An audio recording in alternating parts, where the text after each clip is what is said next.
Hello students, आज हम nucleophilic reaction का स्टीरियोकेमिकल एक्सपेक्टेशन देख रहे हैं। सबसे पहले बात करेंगे कि स्टीरियो आइसोमर्स क्या होते हैं या आइसोमेरिज्म क्या होता है।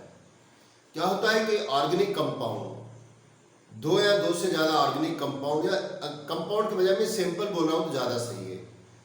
तो ऑर्गेनिक कंपाउंड के दो सैंपल सपोज हमने लिए हैं, ये एक सैंपल ए मान लेते हैं, दूसरा सैंपल हम बी मान लेते हैं, और दोनों एक जैसे हैं। मतलब अगर हम कहें कि ये भी ग्लूकोज है और ये भी ग्लूकोज है, दोनों ग्लूकोज हैं, किंतु अगर हम इनका स्ट्रक्चर फार्मूला देखेंगे तो वो भी सेम मिलेगा, स्ट्रक्चर फार्मूला भी सेम है, किंतु क्या होता है इनका स्पेशल अरेंजमेंट,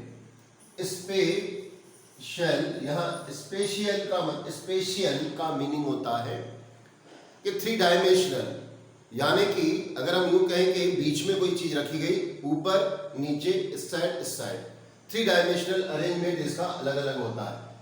तो इस तरीके के अरेंजमेंट को अपन अब कैसे होता है, जैसे अगर हम इसकी ग्लूकोज के बारे में मैं बात कर रहा हूँ, 1 2 3 4 5 और ये 6, तो ये ग्लूकोज का एल्डिहाइड ग्रुप लगा रहता है, और यहाँ पर OH H OH H, सारी साइड पे OH है, शॉर्ट में बता देता हूँ, है ना। तो सपोज ये एक OH यहाँ आ गया, यहाँ दिखाई दे रहा है हमें OH, और यहाँ पर H दिखाई दे रहा है। कहाँ पर, अगर हम इसको मिरर पे ले जाते हैं या हम इसको मिरर के सामने ले जाके इसका हम स्टडी कर रहे होते हैं, या हम प्लेन पोलराइज लाइट में इसको सैंपल को रख रहे हैं, तो इनका जो एक्टिविटी दिखाई देती है हमें, तो उसे हम स्पेशल अरेंजमेंट एक्टिविटी कह सकते हैं या ऑप्टिकल एक्टिविटी कह सकते हैं। खैर, शॉर्ट में आप इसको यूं समझ लीजिए कि ये जो है कंपाउंड, जो कि स्पेशल अरेंजमेंट इनका एटम का या ग्रुप का डिफरेंस होता है स्पेशल में, उन्हें हम क्या कहेंगे, स्टीरियो आइसोमर्स कहते हैं। अब इस स्टीरियो आइसोमर्स को हम कितने पार्ट में यहां पर स्टडी करेंगे, एक बार हम उसको देख लेते हैं। जैसे हम इसमें स्टडी करेंगे तो एक तो हम इसका देखेंगे, हम देखेंगे ऑप्टिकल एक्टिविटी, इसकी एक्टिविटी देखेंगे, ठीक। और दूसरा हम इसकी सिमेट्री देखेंगे कि इसका सिमेट्रिकल स्ट्रक्चर कैसा है। जैसे हम इसका सिमेट्रिक अरेंजमेंट देखेंगे, दूसरा सिमेट्रिक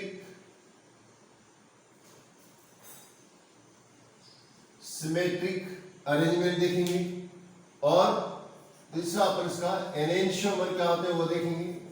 एनेंशियोमर्स क्या है इसको देखेंगे।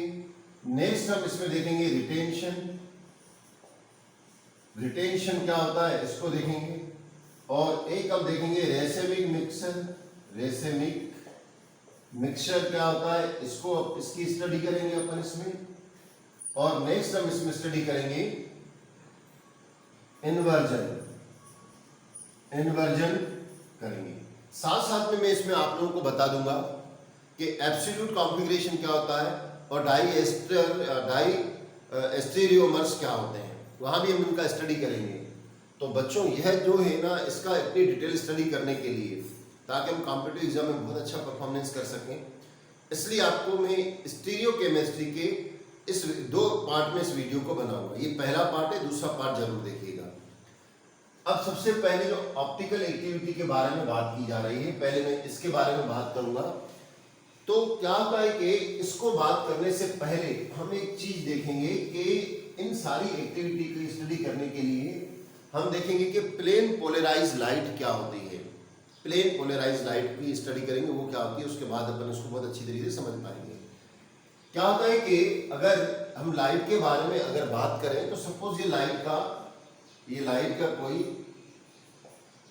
कोई सोर्स है, यहां से लाइट अगर जा रही होती है, तो जब लाइट मूव कर रही होती है प्लेन, तो क्या होती है, वो वाइब्रेट करती है ओसिलेट करती है।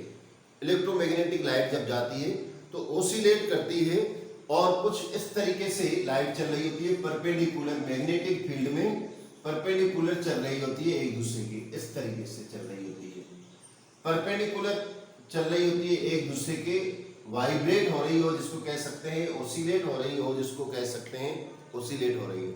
तो ये जो लाइट होती है इसको अपन अनपोलराइज्ड लाइट लेंगे, अनपोलराइज्ड लाइट है ये, अनपोलराइज्ड लाइट है, इस तरीके से चल रही होती है लाइट एक दूसरे के परपेंडिकुलर से। इसके बाद क्या करेंगे अपन, एक प्रिज्म होता है जिसको हम निकोल प्रिज्म कहते हैं। इस प्रिज्म को 1800 और 1851 के बीच में के आसपास में विलियम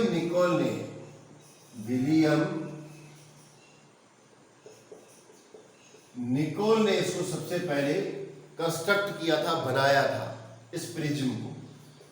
और ये प्रिज्म जो बना था वो कैल्साइट जिसको कहते हैं, जो कि स्पेशल टाइप का क्रिस्टल होता है। किसका? स्पेशल टाइप का क्रिस्टल होता है कैल्शियम कार्बोनेट का। आप कहेंगे बच्चे बोलेंगे कि सर ये कैल्शियम कार्बोनेट को हम लाइमस्टोन के नाम से भी जानते थे, हम चौक के नाम से भी जानते थे, हम इसको मार्बल के नाम से भी जानते हैं, और कैल्शियम कार्बोनेट तो है ही है, पर यहाँ पर कैल्साइट जो है ये मिनरल है, वो कैल्शियम का स्पेशल टाइप का क्रिस्टल होता है ये। तो इस तरीके से अलग अलग तरीके का अरेंजमेंट होता है इसका। इस कैल्साइट से उसने निकोल ने एक प्रिज्म बनाया। इस प्रिज्म की खासियत क्या है? यह प्रिज्म जो है ये प्लेन पोलराइज्ड लाइट की बाकी सारी लाइटों को हटाकर एक लाइट की मोनोक्रोमेटिक लाइट को, क्रोमिक यानी कि कलर, क्रोमिक यानी कि कलर होता है, क्रोमिक का मतलब कलर, मोनोक्रोमिक लाइट की रे को, यानी एक ही वेवलेंथ वाली, जैसे 7 वेवलेंथ की लाइट होती है अलग अलग कलर की, उसको आप विबग्योर के नाम से जानते हैं बच्चों, उनमें से एक लाइट की रे को ये जब जाती तो बाकी सारी ये निकोल प्रिज्म क्या करता है, वो सबको एब्जॉर्ब, सबको हटा देता है, केवल एक लाइट की रे को, जिसका आप फिर उसकी ये किसके ऊपर डिपेंड कर रहा हूं मैं बाद में बता रहा हूं, अभी 1 मिनट में बता रहा हूं। तो ये लाइट जाएगी तो बाकी जो लाइट रहेगी, एक लाइट की बाकी सारी लाइट को एब्जॉर्ब कर लेगी और एक लाइट को यहाँ पर आने देगी। जिस एक लाइट में, इसको थोड़ा रब कर दे रहा हूँ, कैल्शियम कार्बोनेट को प्रिज्म जिससे बना हुआ था, विलियम निकोल ने बनाया था, यहाँ पर अपन देख रहे हैं। तो ये जो एक लाइट की रे जो आई है ये क्या हो गई, ये पोलराइज हो गई, बाकी सबको हटा दिया, पोलराइज कर दिया इसको, पोलराइज लाइट। अब ये पोलराइज का मतलब क्या होता है? अगर शुद्ध हिंदी में पोलराइज को अगर बोला जाए, खड़ी भाषा में बोला जाए तो पोलराइज का अगर हिंदी में बोला जाए, यार तू तो अपनी अपनी बताता है, सबको हटा दिया और खुद की चला रहा है, तो यूं समझ लो कि एक साइड पूरा पावर ट्रांसफर हो गया, उसको हम कहते हैं पोलर, ठीक है ना। तो पोल बन गया वहां पर एक साइड का। तो यहाँ पर इस सबको हटा के लाइट की रे को केवल एक ही लाइट की रे को आने दिया, और जो भी लाइट की रे आती है, मैंने आपको क्या बताया, मैग्नेटिक फील्ड में परपेंडिकुलर चल रही होती है, मैग्नेटिक फील्ड में परपेंडिकुलर चल रही होती है, ये भी एक दूसरे के परपेंडिकुलर जा रही है। इस लाइट को इसलिए प्लेन पोलराइज लाइट कहा जाता है, ये प्लेन पोलराइज लाइट कहलाएगी। इस प्लेन पोलराइज लाइट को किसने? निकोल ने प्रिज्म बनाया, इस लाइट को बनाया। अब जो मैं आपको बोल रहा था कि लाइट की रे कौन सी जानी चाहिए, वो कंसंट्रेशन के ऊपर डिपेंड करती है, आप कौन सा सैंपल ले रहे हैं और क्या केमिकल ले रहे हैं, उसके ऊपर ही डिपेंड करेगी। अब इस लाइट की रे को क्या करेंगे हम, ये प्रिज्म से इसको लाइट की रे को जाने देते हैं और इसको प्लेन पोलराइज लाइट को जाने देते हैं, और प्लेन पोलराइज लाइट को जाने देंगे तो उसको किसमें जाने देंगे, तो एक क्या होता है, ट्यूब लिया जाता है, एक ट्यूब होता है, इस ट्यूब में जिस सैंपल का आप स्टडी करना चाहते हैं, उसकी ऑप्टिकल एक्टिविटी को देखना चाहते हैं, उस ट्यूब को यूज किया जाता है। जनरली इस ट्यूब को जो बोला जाता है पोलेरोमीटर के नाम से जाना जाता है, पोलेरीमीटर के नाम से जाना जाता है। इसका जनरली जो लेंथ रखी जाती है वो 1.0 डेसीमीटर रखा जाता है। उसको हम सेंटीमीटर में कहें तो 10 सेंटीमीटर रखा जाता है। और जब ये इसकी अगर लेंथ आपने फिक्स कर दी और कंसंट्रेशन फिक्स कर दिया, टेम्परेचर फिक्स कर दिया, तब हम इसके ऑप्टिकल एक्टिविटी को यानी रोटेशन को हम उसको स्पेसिफिक रोटेशन के नाम से जानते हैं। स्पेसिफिक में आगे और इसमें जिक्र करूंगा, स्पेसिफिक रोटेशन के नाम से जानते हैं। तो ये जो इसको पोलेरीमीटर है, ये एक ट्यूब होती है जिसमें हम उस सैंपल को डालते हैं जिस सैंपल का हम ऑप्टिकल एक्टिविटी देखना चाहते हैं। अब ये जो प्लेन पोलराइज लाइट इसमें जाएगी, उसके बाद हम क्या करेंगे, तब ये जब बाहर निकलेगा तो यहां पर हम इसको एक और एनालाइजर प्रिज्म होता है, तो क्या करेगा, एनालाइजर प्रिज्म में इसको पास करते हैं। एनालाइजर प्रिज्म क्या करेगा, इसको जो रोटेशन, लाइट की रोटेशन हो रही है उसको अपन पहले चलो यहां देखेंगे, लाइट रोटेट कर रही होती है इसमें।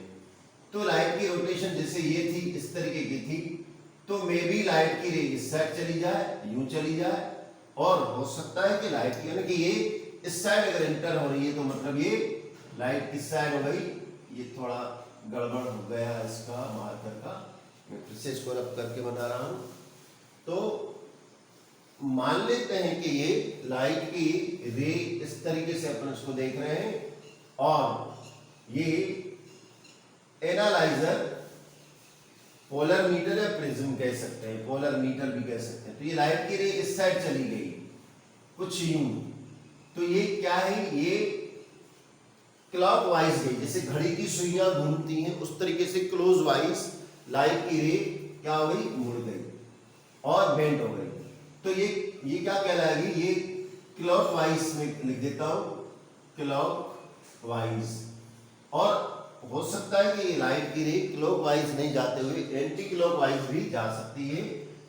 इसको क्या कहते हैं यहां से शॉर्ट में बता देता हूं, फिर डिटेल अपन देखते हैं। अगर क्लॉकवाइज जाती है तो उसको डेक्स्ट्रो रोटेटरी हम केमिकल को बोलते हैं, कंपाउंड को बोलते हैं।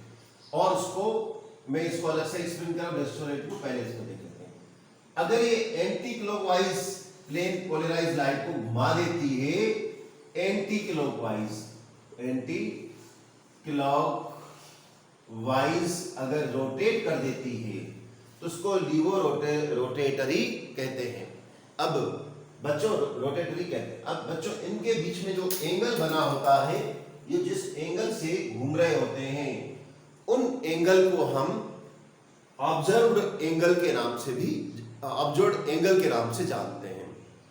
तो इस तरीके से एनालाइजर मूवेबल, इसके बाद इसको जो पास करते हैं अपन, एक और अपन निकोल प्रिज्म ही होता है एक प्रकार से, जिसको अपन एनालाइजर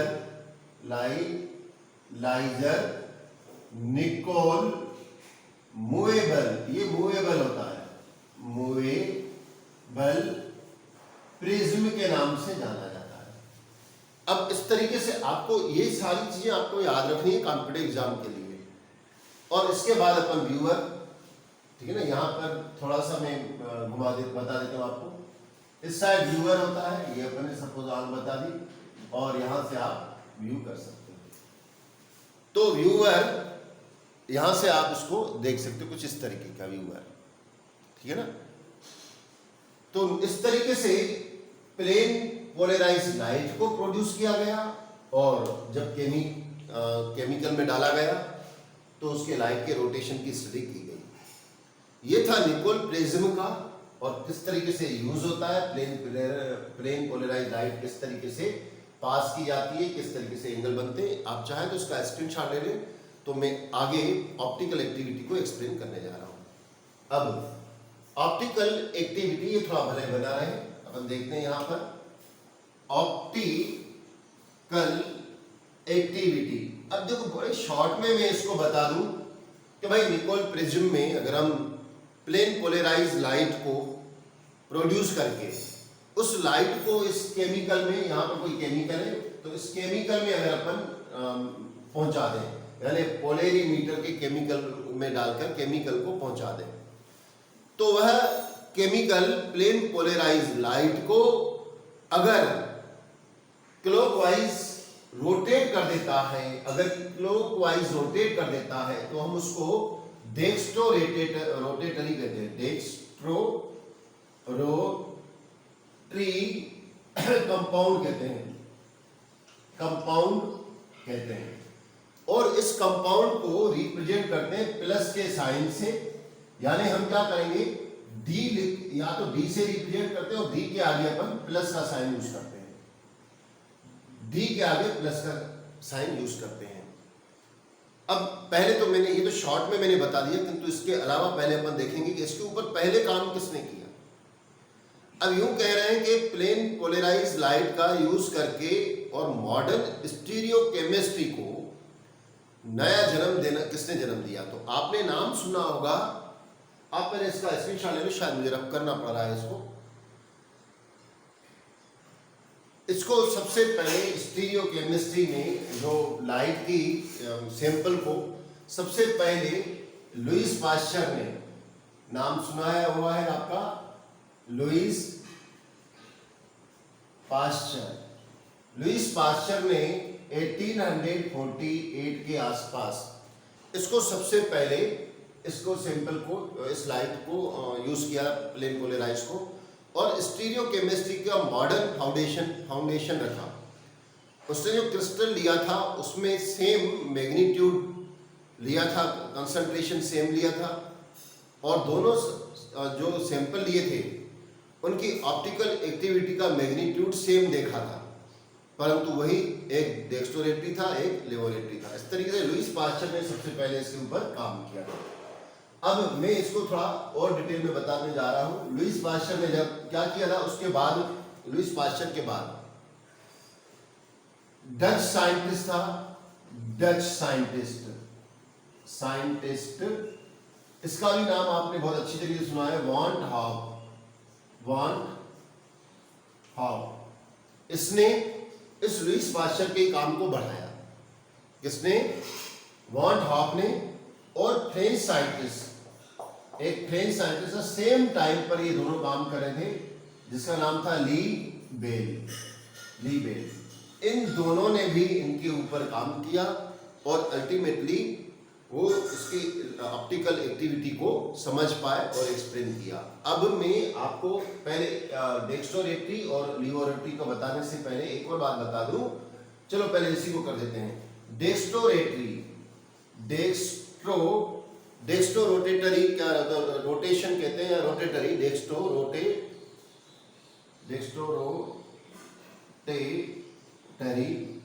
जब लाइट की रे, सैंपल कोई है और लाइट की रे ये यहां पर है, लाइट की रे को क्या करता है, इसमें पास होने पर वो क्लॉकवाइज घुमा देता है, तब हम इसको डेक्स्ट्रो रोटेटरी कहते हैं। और उसको प्लस का साइन लगा के डी से रिप्रेजेंट करते हैं। डी से पहले या तो डी से करें या तो प्लस के साइन से करें, और या तो प्लस और डी लगा के रख सकते हैं, डेक्स्ट्रोरेटरी। और अगर लाइट की रे को कोई सैंपल जो है वो क्या करता है, एंटी क्लॉकवाइज घुमा देता है या एंटी क्लॉकवाइज रोटेट कर देता है, तो हम इसको लीवो रोटेटरी कहते हैं। Laevorotatory. तो लीवो रोटेटरी को अपन माइनस के साइन से रिप्रेजेंट करते हैं या हम एल लगा देते हैं। तो इस तरीके से ये दो तरीके की प्लेन पोलराइज लाइट को अगर कोई सैंपल क्लॉकवाइज घुमा देता है तो हम उसको डेक्स्ट्रो रोटेटरी कहेंगे, और अगर एंटी क्लॉकवाइज घुमा देता है तो हम उसको लीवो रोटेटरी कहेंगे। अब मैंने आपको बताया कि ये जो घूम रहा होता है, जो लाइट को घुमा रहे होते हैं, रोटेट कर रहे होते हैं, उसके लिए एक एंगल बनता है जिसको हम अल्फा एंगल कहते हैं। इस अल्फा एंगल को हम ऑब्जर्व्ड एंगल के रोटेशन भी कहते हैं, ऑब्जर्व्ड रोटेशन के नाम से अपन जानते हैं। इसको फाइंड आउट कैसे किया जाता है, तो इसको ऑब्जर्व करके फाइंड आउट किया जाता है और इसकी वैल्यू को निकालने के लिए फार्मूला यूज किया जाता है। फार्मूला यूज किया जाता है। यह फार्मूला कौन सा है बच्चों, इसको अपन अल्फा करके एक स्क्वायर ब्रैकेट में रख देते हैं। स्क्वायर ब्रैकेट में रख के ऊपर अपन टेम्परेचर के लिए टाइम टेम्परेचर और नीचे हम इसको कंसंट्रेशन के लिए सी लगा देते हैं। और फिर ये किस कंसंट्रेशन पे होता है, या सी भी लगा सकते हैं और अपन इसको पी यानी कि पोलराइज करता है वो भी लगा सकते हैं। फिर अपन इसमें ऊपर अपन इसमें लिखते हैं ऑब्जर्व्ड एंगल, ये ऑब्जर्व्ड एंगल है अल्फा, और नीचे एल इंटू सी कर देते हैं। अब एल यानी कि यहां पर जो एल है लेंथ ऑफ द इसका लेंथ ऑफ द ट्यूब, कौन सा ट्यूब, पोलरीमीटर का ट्यूब, जिसमें अपन जो केमिकल डालते हैं उसके लिए। और सी क्या है, सी कंसंट्रेशन है, सी कंसंट्रेशन। अब हम यूं कहेंगे, इसको मैं रख रहा हूं थोड़ा साइंटिस्टों के नाम को।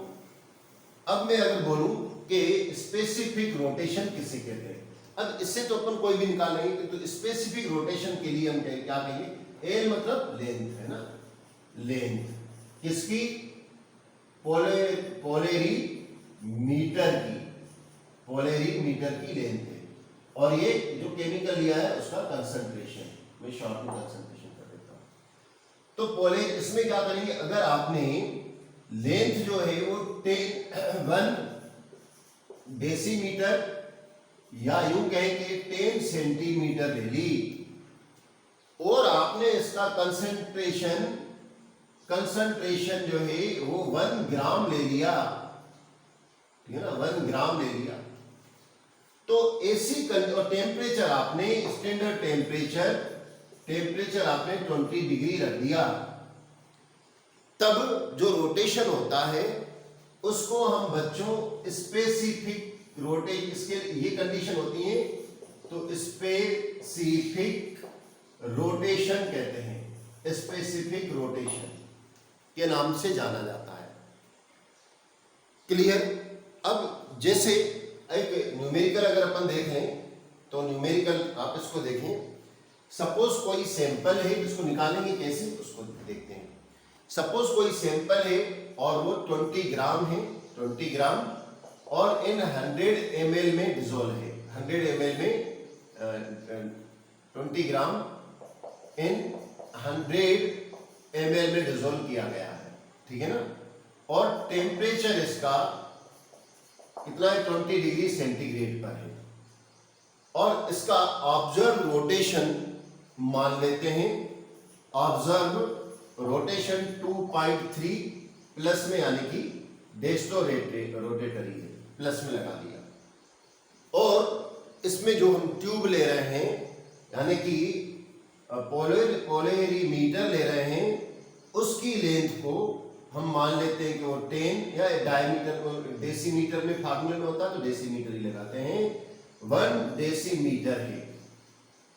तो इसका डेस्टो रोटेटरी रोटेशन, स्पेसिफिक रोटेशन क्या होगा, स्पेसिफिक रोटेशन हम क्या करेंगे, इसको फार्मूले में ऐसा लगा देंगे, और ये T और ये P लगा के इक्वल्स टू, हम इसका वैल्यू प्लस में 2.3 और ये 1 की जगह 1 रख देंगे, और इसका 20 इन 100 ml में डाल देंगे। जब आप इसको सॉल्व करेंगे तो इसकी वैल्यू आएगी 5.75। इस तरीके से हम स्पेसिफिक रोटेशन को निकाल सकते हैं। अब इस पूरी प्रोसेस में, ये कॉम्पिटिटिव एग्जाम के हिसाब से तो आपको पूरा ध्यान देना है, नहीं तो इस पूरे लेक्चर में आपके लिए इम्पोर्टेंट, अगर 10th बोर्ड की के हिसाब से बात की जाए तो उसमें हम ये बता सकते हैं कि जब प्लेन पोलराइज्ड लाइट को निकोल प्रिज्म में पास किया जाता है, और निकोल प्रिज्म में पास करके हम प्लेन पोलराइज्ड लाइट को प्रोड्यूस करते हैं। प्लेन पोलराइज्ड लाइट, पहले सॉरी थोड़ा समय आगे फिर से सुनिए इसको, यदि कोई ऑर्डिनरी लाइट को या मोनोक्रोमेटिक लाइट, ऑर्डिनरी लाइट को अगर हम निकोल प्रिज्म में पास करके प्लेन पोलराइज्ड लाइट को प्रोड्यूस कर दें और उस प्लेन पोलराइज्ड लाइट को किसी केमिकल के सैंपल में पोलरियोमीटर में पास कर दें, तो वह केमिकल अगर लाइट प्लेन पोलराइज्ड लाइट को क्लॉकवाइज डायरेक्शन में रोटेट करता है तो उसको हम डेक्स्ट्रो रोटेटरी कंपाउंड्स कहेंगे। अगर वो कंपाउंड या केमिकल प्लेन पोलराइज्ड लाइट को एंटी क्लॉकवाइज रोटेट कर देता है तो हम उसको लिवो रोटेटरी कहेंगे।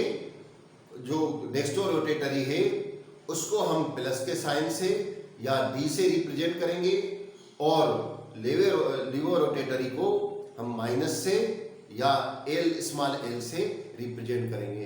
तो बच्चों, मैंने आपका ये ऑप्टिकल एक्टिविटी यहाँ पर मैंने एक्सप्लेन किया।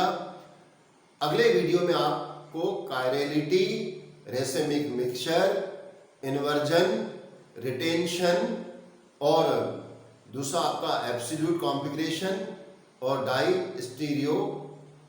स्टीरियोमर्स के बारे में एक्सप्लेन करूँगा। तो उसको भी आप जरूर देखिएगा। वीडियो को अधिक से अधिक शेयर करिएगा ताकि मैं आपको कंटिन्यू कंटेंट देता जाऊँ। Thank you, have a nice day. और अगर जो भी इसमें कमेंट्स बॉक्स में कमेंट्स भी करिएगा, बताइएगा मुझे क्या कमियाँ रहीं, कैसे अपन उसको और अच्छी तरीके से इफेक्टिव वीडियो आपके पास भेज सकूँ। Thank you, have a nice day.